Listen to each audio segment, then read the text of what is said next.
Koľko hráčov je na ihrisku z jedného tímu v americkom futbale? 12.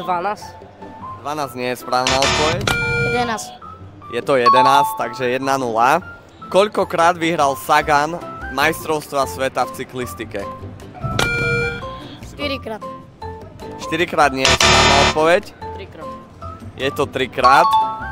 Na maximálne koľko setov sa hrá mužský Grand Slam vo Wimbledone v tenise? 3. 3 je správna odpoveď, na 3 víťazné. Koľko kôl má boxerský zápas o titul majstra sveta? 12. 12 je správna odpoveď, takže ideme na rozstrel. Akú výšku majú florbalové mantinely? Takže máme 100, viac alebo menej?